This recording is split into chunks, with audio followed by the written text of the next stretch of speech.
আমার ছোট্ট দেওরের বিয়েতে অন্নপ্রাশনে যাব বলে ফটাফট করে কিন্তু এদিকে রেডি হচ্ছিলাম। ছোট রাইনি করছিল মাকে রেডি, আর অন্যদিকে রেডি হয়ে বলছিল, দেখ তো আমাকে কেমন লাগছে। আমি বলছিলাম, ধুর, ডাইনিকে আবার কেমন লাগে, মা তো এমনিতেই সুন্দর, সাজতে হয় না। তার উপর একজন আবার সুন্দর করে সাজিয়ে দিয়েছে।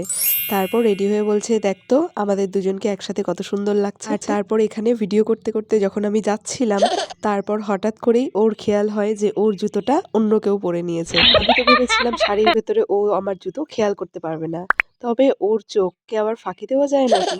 ও ওদিকে বকাবকি করছিল আর আমি এদিকে আস্তে আস্তে ভিডিও বানিয়ে যাচ্ছিলাম। এইদিকে বাবা কিন্তু জিলিপি ভাজছিল, গরম গরম খেতে ইচ্ছে করলেও চলে আসায় খাওয়া হয়ে ওঠেনি। বাসে উঠে কিন্তু আমি সিট পেয়ে গিয়েছিলাম, আর বুনু কোনো সিট পায়নি। তাই আমি ওকে দেখে বলছিলাম, দেখ খুব কষ্ট হচ্ছে না? ও বলছিল, না না, আমার কোনো কষ্ট হয় না, আমি দাঁড়িয়ে থাকতেই কমফোর্টেবল ফিল করি। অন্যদিকে আমাদের দিদি বলছি, কারণ একসাথে চললে তো সবাই তাই মনে গিয়েছে। আর বুনুকে এইদিকে সিট পাওয়ার পরে আমার জন্য একটা ভিডিও বানিয়ে দিতে বললে ও এইভাবে তাকায়। এরপর হাওয়া খেতে খেতে ওর চলে আসে ঘুম, তাই বাকি রাস্তাটুকু আমার ঘাড়ে মাথা রেখে ঘুমোতে ঘুমোতেই কিন্তু পার করে দেয়। এদিন আমরা যাচ্ছিলাম তপনের মুরারিপুরে, যেটা আমার কাকা শ্বশুরের ছেলের অন্নপ্রাশন ছিল। টোটো ধরে সেখানে গিয়ে দেখি মুখে ভাতের অনুষ্ঠান। ছোট্ট দেওরকে প্রথমবারের মতো কোলে নেওয়ার পরে ও আমার ধরে কিছুক্ষণ টানাটানি করার ভিডিও অন করতেই ও কিন্তু হাতটা সরিয়ে নিয়েছে। এই হচ্ছে আমার মিষ্টি দেওর, ওকে কিন্তু সবাই আশীর্বাদ করে দিও। এরপর আমরা আশপাশটা ঘুরতে বেরিয়েছিলাম, সেখানে গিয়ে দেখছি চারদিকে বাঁশঝাড়।